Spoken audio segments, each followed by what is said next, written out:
Welcome to BMCC IS. This is a coaching in Itanagar as well as in Naharlagun Center. We are running two centers. So, before I tell you about the course that we are planning to launch, you should know that for the preparation of UPSC, planning is the most important thing. School days में हमने सुना हुआ है कि if you fail to plan, you are planning to fail. So this quotation is the most suited quotation throughout the entire preparation journey of UPSC or APPSC. So first thing you should know about the mains preparation that there are few ingredients of mains preparation. Mains preparation के लिए कुछ चीज़ें बहुत important हैं. जैसे मैं तीन चीज़ों पे बात करूँगा. For the preparation of mains,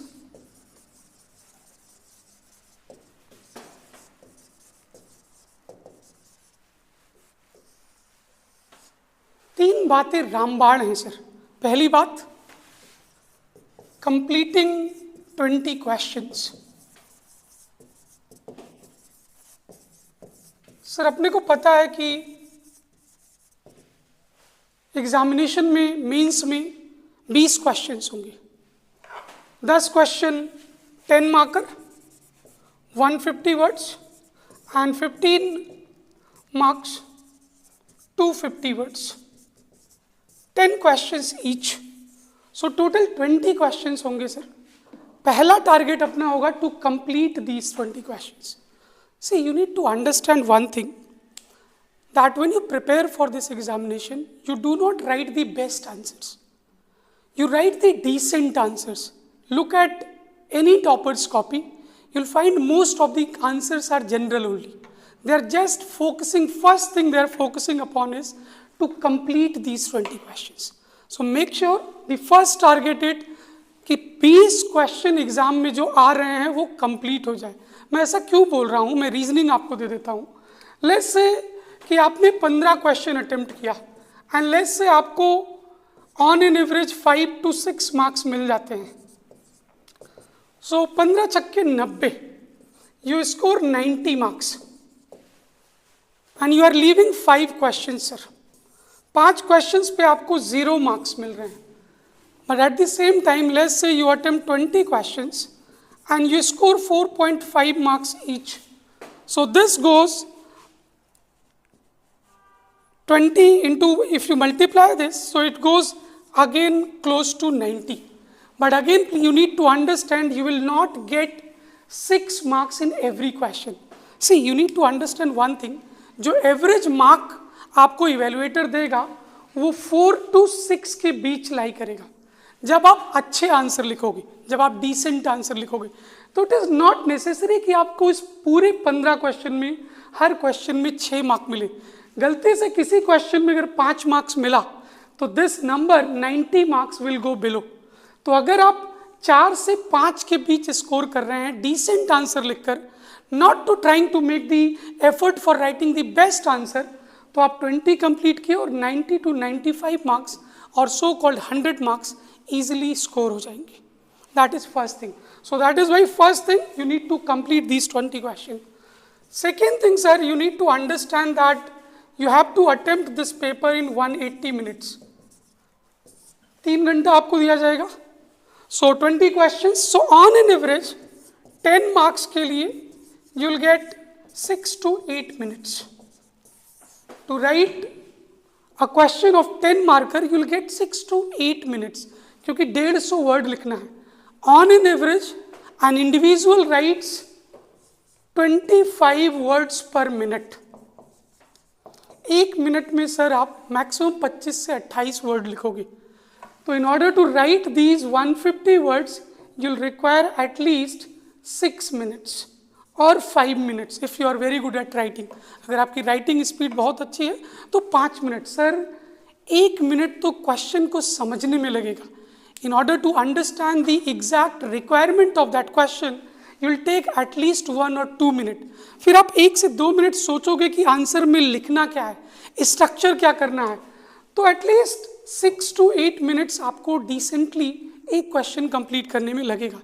make sure that कि 8 मिनट से ज़्यादा आप एक क्वेश्चन पे डिवोट ना करें. If you devote more than 8 minutes, problem क्या होगी, you will compromise upon the other questions, you will not be in position to write the other questions. और छोड़ने का ऑप्शन नहीं है क्योंकि फर्स्ट रिक्वायरमेंट यही है. तो devote 6 to 8 minutes for 10 marker and 15 marker के लिए devote 9 to 10 minutes. This should be your second strategy in the mains examination. Third thing, sir, presentation is very important. See, it is the most important thing. Sir, let's say मैं evaluator हूँ, मैं आपके answers को check करने में इतना interest तब show करूँगा जब वो ल्यूक्रेटिव होगा, जब वो देखने में अच्छा होगा, प्रेजेंटेबल होगा. तो प्रेजेंटेशन के लिए you need to resort to maps, diagrams, flow charts, write small paragraphs, if possible write in points. जितना presentation अच्छा होगा सर उतने ज़्यादा marks आप fetch करोगे. Sir, it is your responsibility to fetch the marks. Do consider this, that it is not the evaluator's responsibility to give you marks. So do remember these 3 things while you are writing the mains examination. Good part is that we are launching a course which is based on question and answer format. क्योंकि sir you need to understand कि पहले करीब 5 से 6 महीने दिए जाते थे इस एग्जामिनेशन को, मेंस को प्रिपरेशन के लिए. But this year they are giving you hardly 3 to 4 months. On an average you are getting 3 months. आपका दिसंबर में एग्ज़ाम हुआ, 6 अप्रैल को आपका मेंस का एग्ज़ाम शेड्यूल्ड है, तो you are getting hardly 3 to 4 months sir. पहले 5 से 6 महीने थे, तो टाइम पीरियड ज़्यादा था. अभी लिमिटेड टाइम पीरियड में आपकी स्ट्रैटेजी और बेटर. मैंने पहली लाइन बोली, if you fail to plan again you are planning to fail sir. So make sure that you have a strategy which is highly productive, which is highly efficient. When I say highly productive and highly efficient, it has to be that you are good at answer writing. क्योंकि ultimately sir if you are not good at writing the answer, आप कितने ज्ञानी हैं doesn't matter. अगर आपने अपने answer में present अपने पॉइंट्स को नहीं किया या पॉइंट्स को ऐसे प्रेजेंट नहीं किया कि इवैल्यूएटर उसको रीड कर रहा है, तो this does not make any sense. Again if you are interested for taking some guidance, we are here for you. We have designed the course keeping these things in mind. Will give you the most efficient, most productive 400 questions. Let me show you the program plan.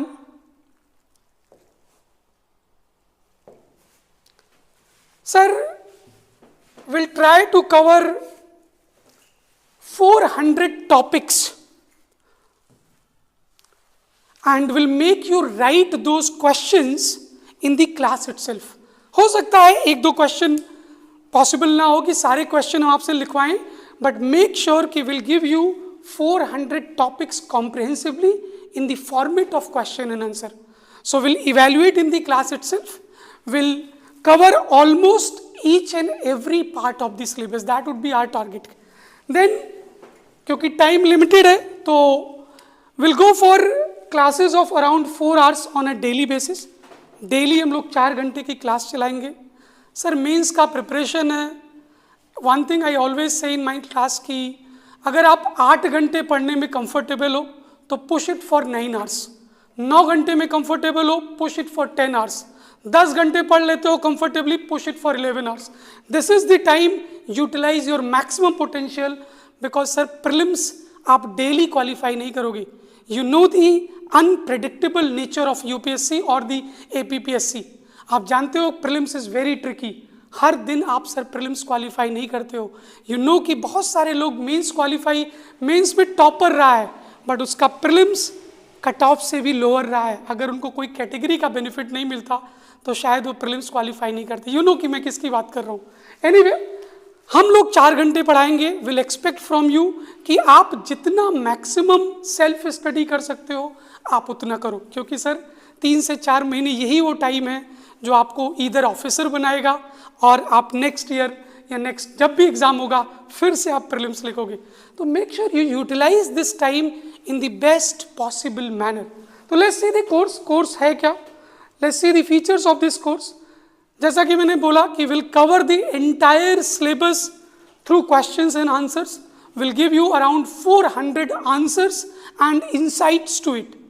जो questions हम ऐसे बनाएंगे so that it covers majority of the topics and sub topics related to that area. वो हमारा pen है, उसके लिए आप परेशान नहीं होना है.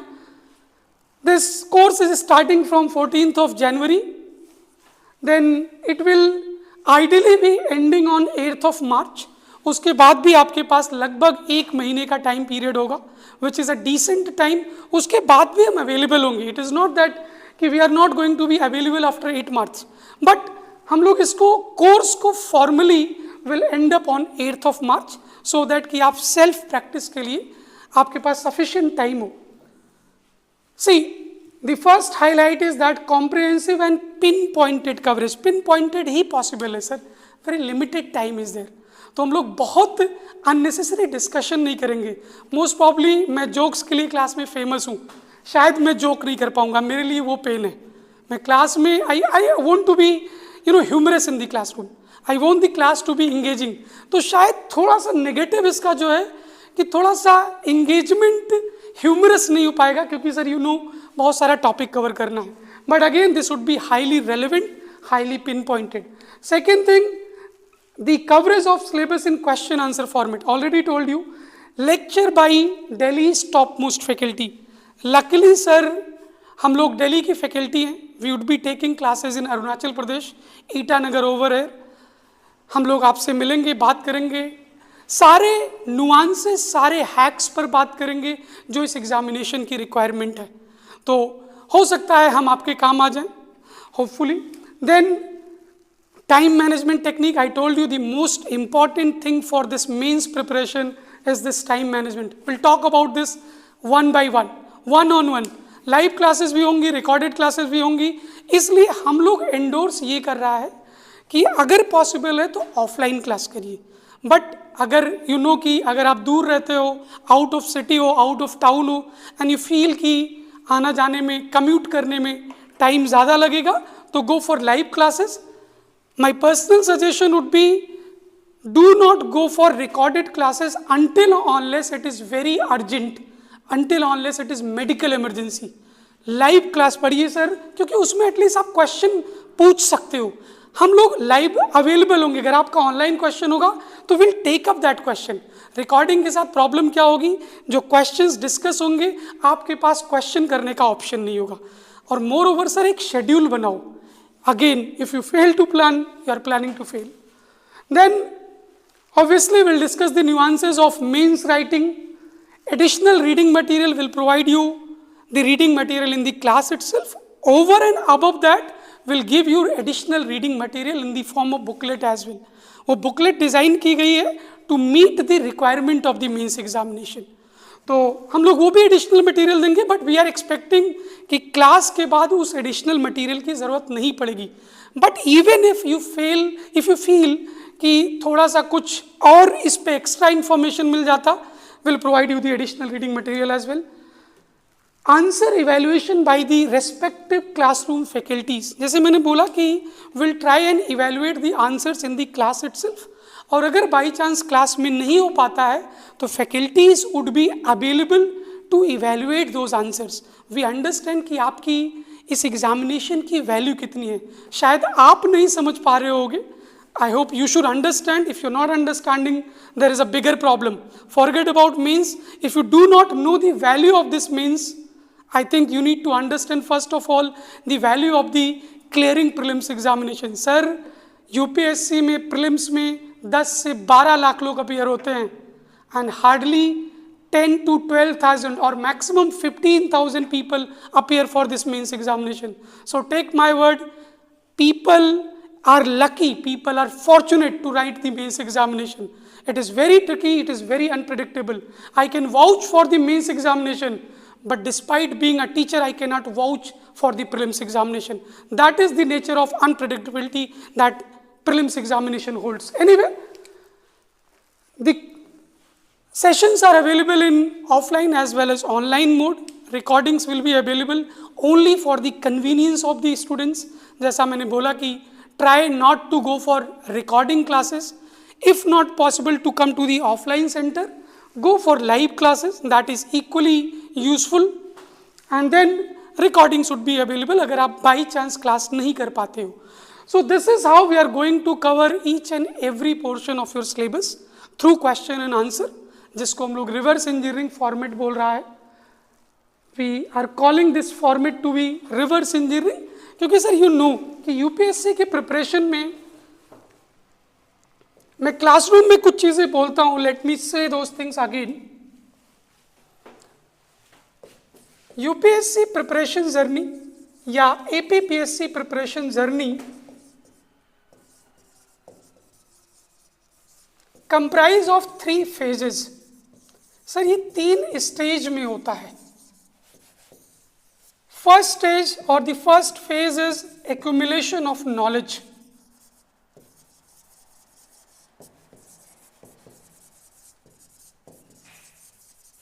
Accumulation of knowledge का मतलब है सर कि आप बुक्स पढ़ते हो, आप नोट्स पढ़ते हो, नोट्स और बुक्स पढ़ के आप कंफर्टेबल नहीं होते हो तो गाइडेंस लेते हो. यहीं पे कोचिंग्स आती हैं सर.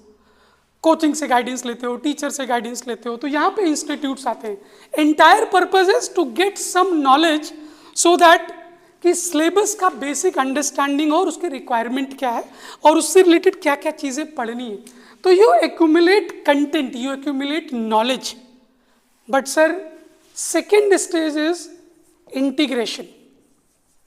इंटीग्रेशन का मतलब ये है, सी कोई भी coaching GS paper 1, GS paper 2, GS paper 4 कुछ भी बोले, हर कोई पढ़ाता है सब्जेक्ट के फॉर्म में. जब कोचिंग आपको दी जाती है तो ज्योग्राफी अलग पढ़ाया जाता है, पॉलिटी अलग पढ़ाया जाता है, इकोनॉमी अलग पढ़ाया जाता है. But you know when it comes to answer writing सब चीज़ें इंटीग्रेट हो जाती हैं. You write political impacts, you write economic impacts, you write ecological impacts. What I am trying to say कि you integrate the knowledge of each and every subject into the answers. Not only this, you also integrate the current developments. Let's say जैसे अभी आजकल homosexuality का news every now and then you comes up in the newspaper कि homosexuality पे कुछ ना कुछ debate discussion होता रहता है. पीपल आर डिमांडिंग कि गे मैरिज को लीगलाइज कर दिया जाए. तो लेट्स से कि अभी लीगल नहीं है, तो अभी अगर मैं पढ़ाऊंगा तो मैं बताऊंगा क्या क्या करंट डेवलपमेंट्स हैं. बट लेट्स से मेरी क्लास खत्म हुई और 2 दिन बाद कोई जजमेंट आ जाता है, कोई पॉलिसी आ जाती है जो बोलता है gay marriage is legal now. तो डोंट यू थिंक वो current development you have to integrate in the answers. So integration plays again a very important role. But sir please take my word कि ये दोनों is only to make you ज्ञानी, so called knowledgeable. आप केवल ज्ञानी बने हो. But problem है कि यूपीएससी का एग्जाम वर्बल नहीं होता है, वो लास्ट स्टेज है इंटरव्यू, वो भी 275 मार्क्स का. आपको समझना होगा सर कि you have to present this knowledge. जो ये दोनों आपने किया है इसको आंसर के फॉर्म में, क्वेश्चंस को आंसर करने के फॉर्म में यूज करना है. And that is the most difficult part. तो presentation, and when I say presentation over here I am trying to say the most important thing is answer writing skill. Sir answer writing is an art, ये कला है, it is a NAAC, ये एक skill है. People those who get selected they know how to make 15 or 20 words into 150 words. People those who get selected they know how to make 20-25 words into 250 words.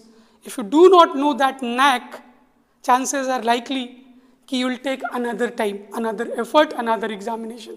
Anyway, so let me tell you one more thing. ये presentation ही सबसे difficult part है इस पूरी preparation journey की. 90% of the students do this thing. हर बच्चा coaching करता है sir, almost everybody, until or unless आप financially weak हैं. syllabus इतना vast है कि कोचिंग तो becomes kind of crucial for this preparation. But sir इससे सिलेक्शन नहीं होगा. सेकंड, ये करने के बाद बच्चा ये भी कर लेता है. But sir take my word, I might sound hyperbolic, but 95 to 98%, and if you believe me, more than 98% of the students fail to write a proper answer in a time bound manner. So make sure that you are good at this. अगर आप इसमें अच्छे नहीं हो ना, इसमें आप best नहीं हो, then also things will work if you are good at this. क्योंकि अल्टीमेटली यही चेक होना है, यही आपका चेक पॉइंट है सर. कोई आपसे पूछने वाला नहीं है कि कौन सी बुक आपने पढ़ी है, किस कोचिंग से आपने गाइडेंस लिया है, किसका नोट्स फॉलो करते हो, कौन सा टीचर यूपीएससी का बेस्ट है. कोई कुछ नहीं पूछने वाला है. कोई कुछ नहीं पूछेगा कि तुम हिंदू पढ़ते हो, इंडियन एक्सप्रेस पढ़ते हो, टाइम्स ऑफ इंडिया पढ़ते हो, लाइव मिंट पढ़ते हो. कोई कुछ नहीं पूछेगा sir. Only thing that matters कि whether you are in position to write the answer और not, you are in position to solve the questions of prelims or not. This is the main hack. And again I am saying at least 95% of the students fail to do it. If you do not practice, be it prelims examination, be it mains examination, you will fail. Sir, please understand, practice is the only thing that will take you to the success point. Sir, you need to understand, Chinese एक proverb है, I believe कि वो सबसे suited line है जब आप पढ़ाई नहीं करना चाहते हो. Talk does not cook rice. Chinese और जापानीज के लिए सबसे ज़्यादा सूट करता है. जानते हो क्यों? पूरी दुनिया में अगर सबसे मेहनती आपको कोई रेस मिलेगी तो it is Mongoloid race, Chinese and the Japanese. Sir इतनी मेहनती है, दे नो कि बातों से कुछ नहीं होगा. अगर आपको चावल बनाना है तो उसको स्टोव जलाना पड़ेगा, चावल धुलना पड़ेगा, चावल चढ़ाना पड़ेगा, वेट करना पड़ेगा चावल पकने का. तो there is a process to it.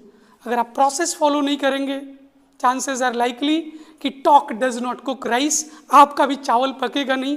Selection is difficult to have it. तो make sure you utilise this remaining 2.5 to 3 months for the mains examination, which is scheduled on 6th of April. We are here to help you in case you need any help from us. We are, with full heart to help you. But again, you need to come to us. Obviously, it comes at a price. I think that the price is reasonable. But even then, if you feel that price is not reasonable, let's have a discussion. Thank you so much. See you in the classroom.